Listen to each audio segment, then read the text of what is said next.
Oke, Assalamualaikum warahmatullahi wabarakatuh. Kita sudah sampai dengan pertemuan kedua, ya, masih di mata pelajaran praktikum akuntansi pemerintah atau lembaga di semester 1. Yang kita akan bahas yaitu terkait dengan persamaan dasar akuntansi, kemudian konsep debit kredit. Nanti ada debit kredit dari para akun gitu ya. Kemudian buku besar seperti apa, saldo normalnya di mana. Kemudian ada membahas sedikit tentang laporan keuangan. Jadi ini masih kulit-kulitnya aja ya, belum masuk ke tahap-tahap kita untuk melakukan pencatatan di dalam jurnalnya. Nah, ini baru mengetahui teori-teorinya aja. Nanti kita coba untuk praktek ya.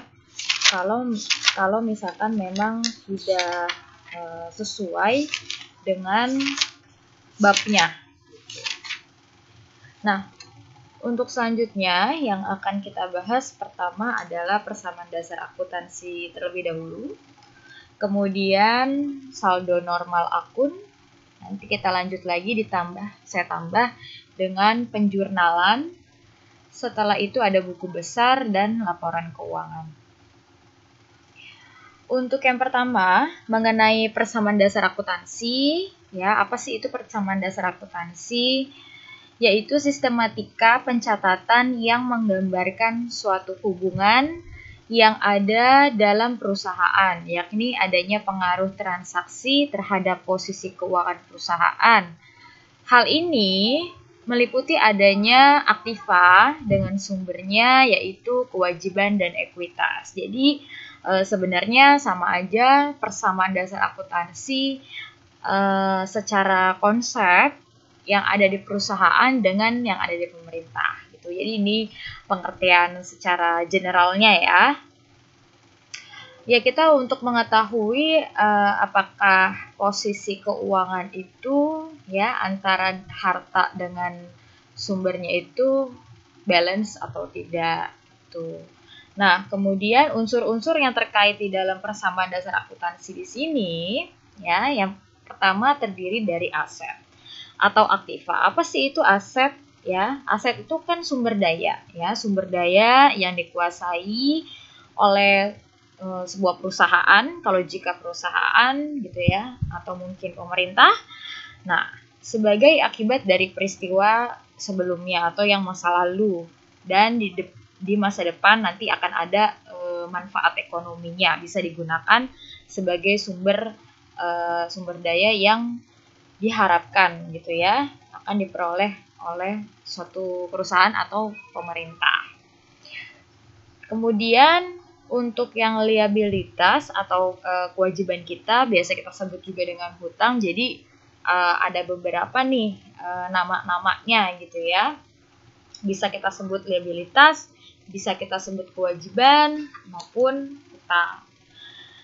Nah, tentunya kalau udah ada kata yang namanya kewajiban gitu ya, itu berarti suatu tanggung jawabnya kita, perusahaan maupun pemerintah gitu ya, pada saat ini itu timbul dikarenakan adanya peristiwa masa lalu ya, sehingga diperkirakan akan membutuhkan sumber daya perusahaan dalam penyelesaian permasalahan itu. Nah, jadi kalau ketika kita pernah meminjam uang gitu ya, baik dari lembaga pemerintah maupun perusahaan yang meminjam kepada bank ataupun sebagainya, tentunya ini harus dipertanggungjawabkan gitu ya, harus dikembalikan kembali dananya.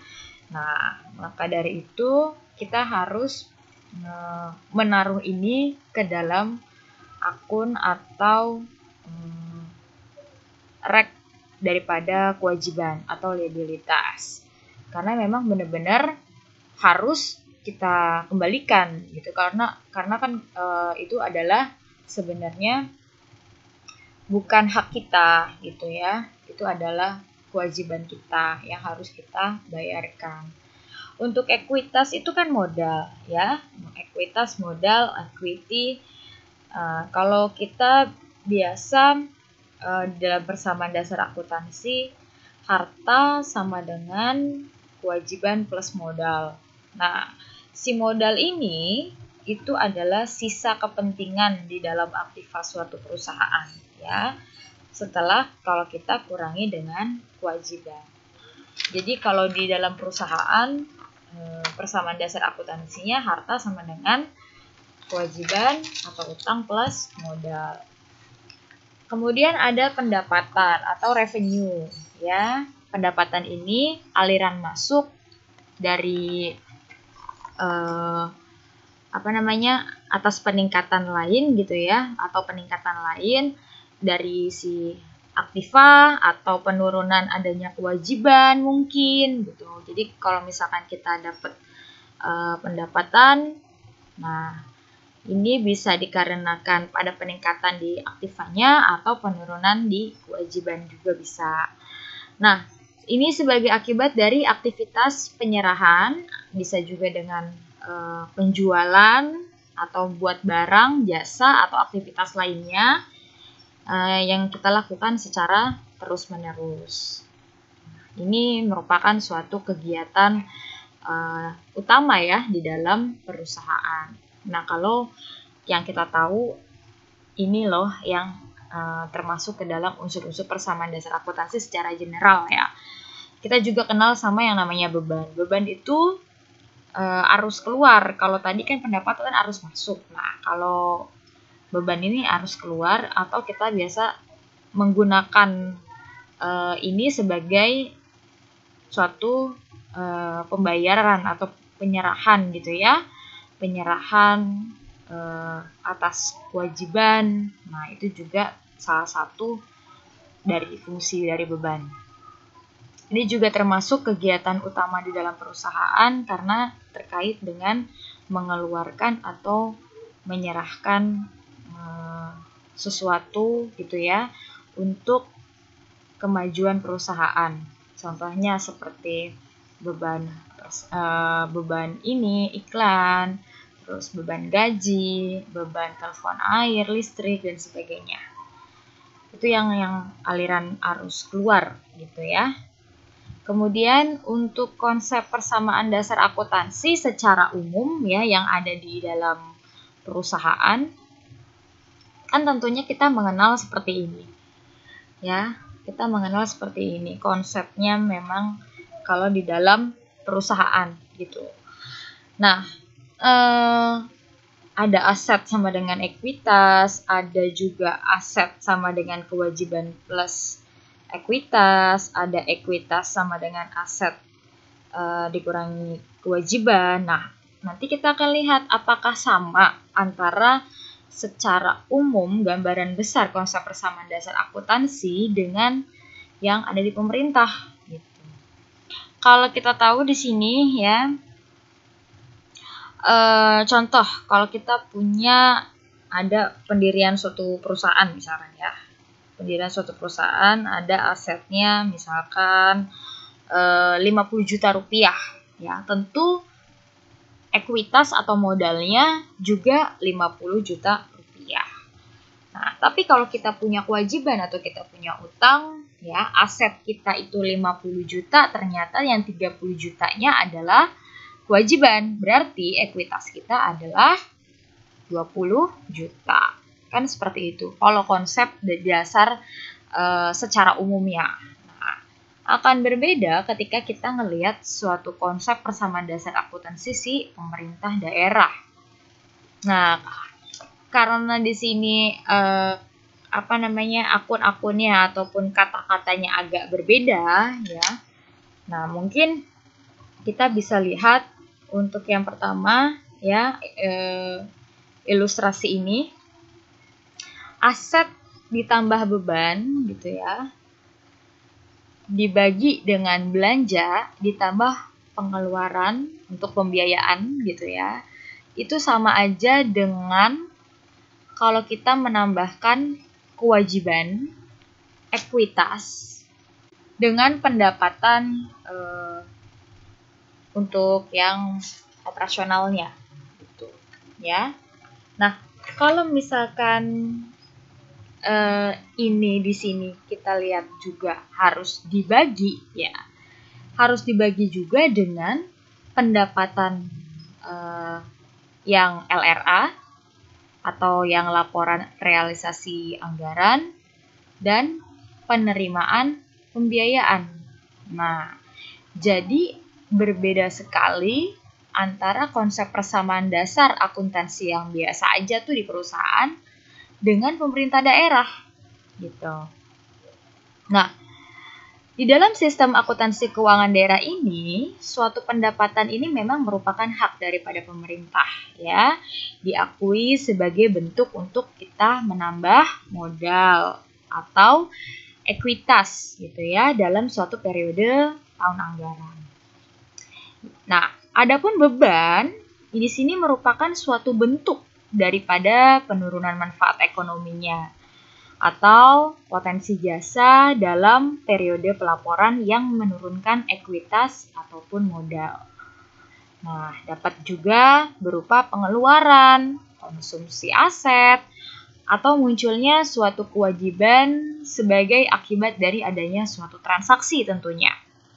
Sedangkan elemen-elemen ekuitas ini terdiri atas suatu kejadian atau transaksi yang mungkin sumbernya dari transaksi akrual dan transaksi kas gitu ya yang terakumulasi dalam SAL. Nah, adapun selanjutnya kalau untuk pendapatan si LRA itu pasti kan nanti akan menambah yang namanya SAL. Dan belanja pasti akan mengurangi SAL. Nah, demikian juga pada saat kita ada penerimaan, pembiayaan akan nanti menambah ke SAL dan pengeluarannya juga nanti akan mengurangi SAL. Karena si SAL ini merupakan bagian gitu ya dari ekuitas, maka si persamaan dasar akuntansinya yang kita gunakan untuk persamaan akuntansi akrual itu memang sudah termasuk ke persamaan akuntansi dengan basis kas.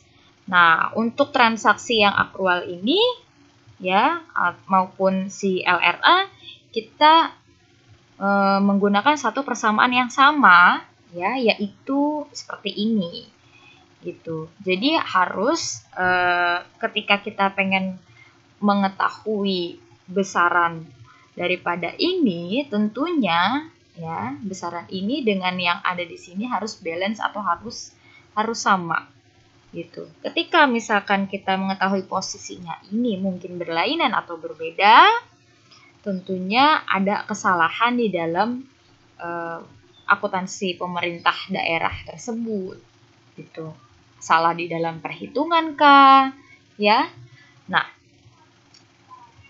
itulah fungsi dari persamaan dasar akuntansi. Ketika kita melihat ada kesalahan di dalam perhitungan, pasti nilai aset ditambah beban, dibagi belanja ditambah pengeluaran pembiayaan itu tidak akan sama dengan kita menambahkan kewajiban ditambah ekuitas ditambah pendapatan laporan operasional dibagi laporan realisasi anggarannya ya pendapatannya ditambah penerimaan pembiayaan. Nah, ini tidak akan sama antara yang atas dengan yang bawah jika kalian membuatnya gitu ya ada kesalahan di dalam akuntansi. Oke, kita lanjut lagi.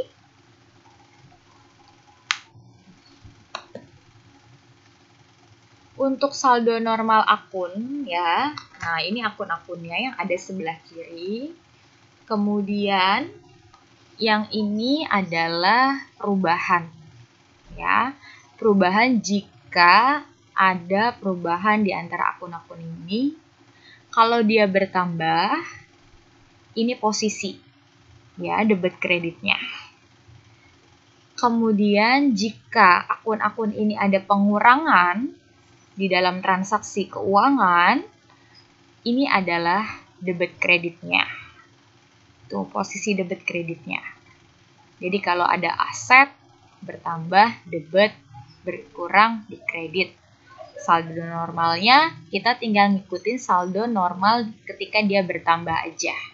Jadi yang perlu kalian hafalkan itu adalah ketika dia bertambah. Kalau dia berkurang otomatis ini adalah lawannya, ya, tempatnya adalah lawannya. Jadi lawannya debit pastikan kredit. Gitu. Jadi hafalin yang ini aja nih, yang bertambah aja.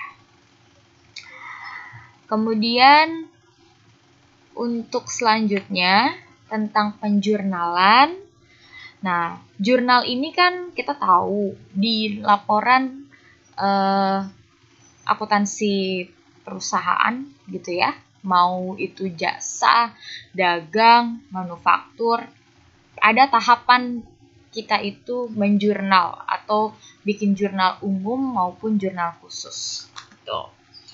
Nah, begitupun ketika nanti kita ada penjurnalan di dalam pemerintahan, ya, akuntansi pemerintah.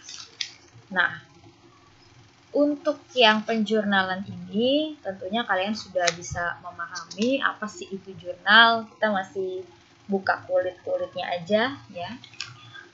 Jurnal itu merupakan proses ya. Proses di dalam akuntansi yang dilakukan dengan cara mencatat transaksinya di buku jurnal, tuh ya. Nanti kita akan belajar. Buku jurnal merupakan media untuk kita mencatat transaksinya itu secara kronologis. Kronologis itu artinya harus berurutan, gitu ya, berurutan berdasarkan waktunya.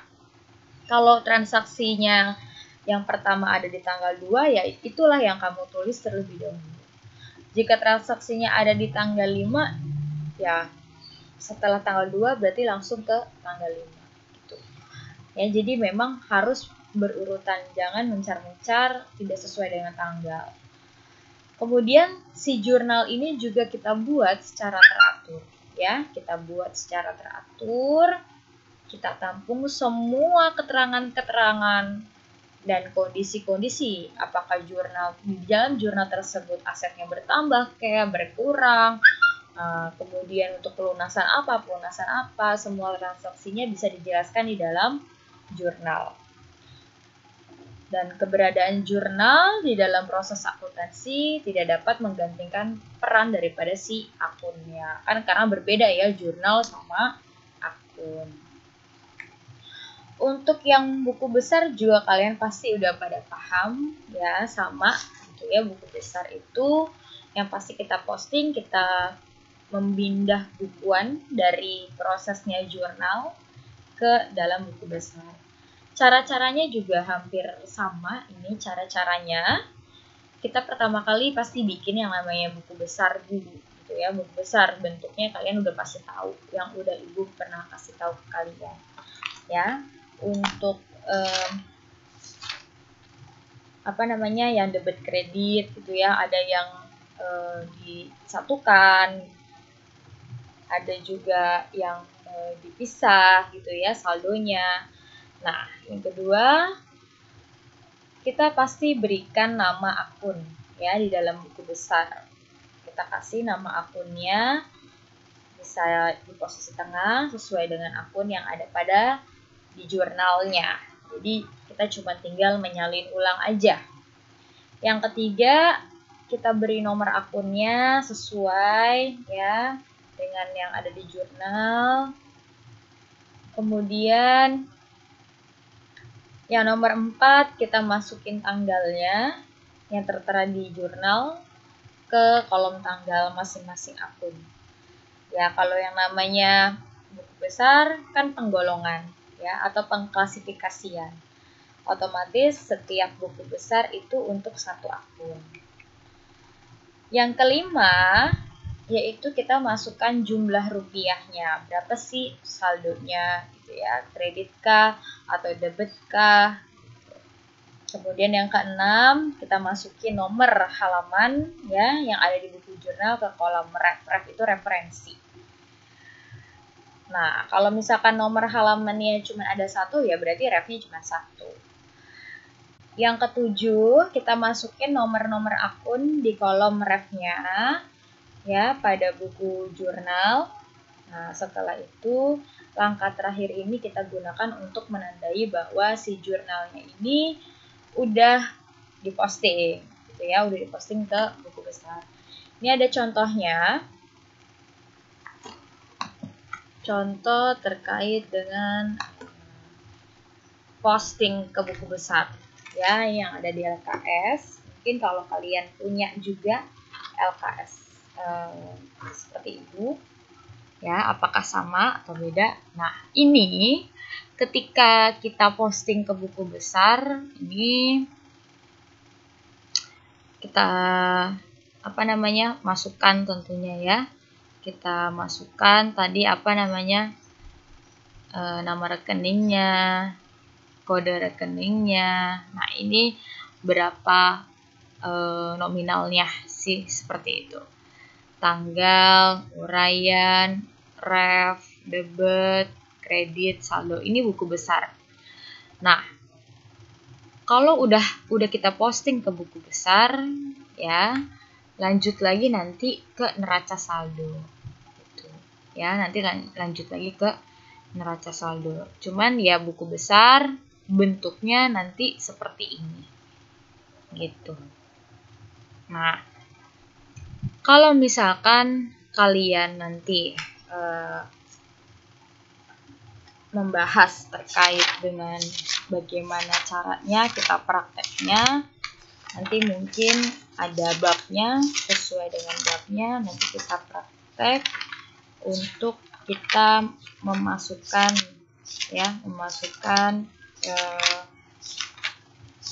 dari jurnal ke dalam buku besar. Ya, nanti akan ada prakteknya juga, bikin jurnal umum, bikin buku besarnya, gitu ya. Nah, kemudian untuk laporan keuangan ini tujuannya ya, secara umum pastinya kita mau menyajikan informasi mengenai posisi keuangan ya. Kita mau menyajikan tentang anggaran itu seberapa sih, bagaimana keadaan saldo anggarannya jika berlebih dari kenyataannya gitu ya. Kalau realisasi anggaran ya kenyataannya berapa anggarannya yang dikeluarkan. Kalau anggaran lebih ya anggarannya dari yang dibudgeting sama pemerintah misalkan 5 miliar, ternyata yang digunain cuma 3 miliar, berarti ada anggaran lebih dan berapa saldo anggaran lebihnya. Itu yang pengen dikasih tahu di laporan keuangan. Terus digunain untuk kegiatan apa aja sih gitu ya, kasnya atau arus kasnya seperti apa. Kemudian apakah ada pendapatan dari hasil operasional kegiatan pemerintah, dan bagaimana perubahan daripada ekuitas. Di sini untuk secara spesifik ya, Ibu tulis untuk menyajikan informasi yang berguna dalam pengambilan keputusan dan untuk menunjukkan akuntabilitas entitas atas sumber daya yang dipercayakan kepadanya. Yang namanya laporan keuangan itu selain kita menyajikan informasi terkait dengan hal-hal yang tadi udah disebutin di atas, tentunya akan menjadi acuan gitu ya, acuan pemerintah untuk mengambil suatu keputusan.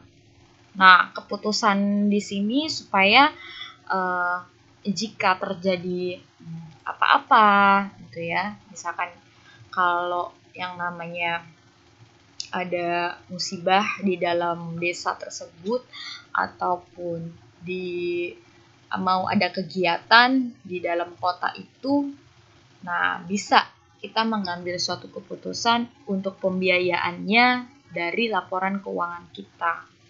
Nah, atau mungkin pemerintah ingin mengembangkan atau membuat jalan misalkan gitu ya, mengembangkan irigasi, terus mengembangkan budidaya ikan lele atau yang lainnya ya. Untuk kemajuan masyarakat tentunya pengambilan keputusan hal-hal seperti itu juga berdasarkan laporan keuangan. Karena kan otomatis membuat sebuah kegiatan atau melakukan sesuatu di dalam pemerintah tidak luput dari peran serta keuangan pemerintah sendiri gitu kan. Kalau misalkan kita nggak bisa melihat informasi-informasi apa saja ya terkait dengan dana milik perusahaan, dana milik pemerintah, tentunya kita nggak bisa ngasih keputusan apakah kita bisa melaksanakan kegiatan-kegiatan yang memang sudah dianggarin sama pemerintah gitu. Jadi laporan keuangan ini emang sangat penting sekali gitu ya dibuat oleh pemerintah maupun perusahaan. Gitu. Nah, laporan keuangan pemerintah daerah atau desa ini berbeda dengan laporan perusahaan, gitu ya. Karena kalau yang kita tahu di dalam perusahaan itu laporan keuangannya paling kan ada neraca, laporan laba rugi, perubahan arus kas, perubahan modal, laporan arus kas, kan seperti itu.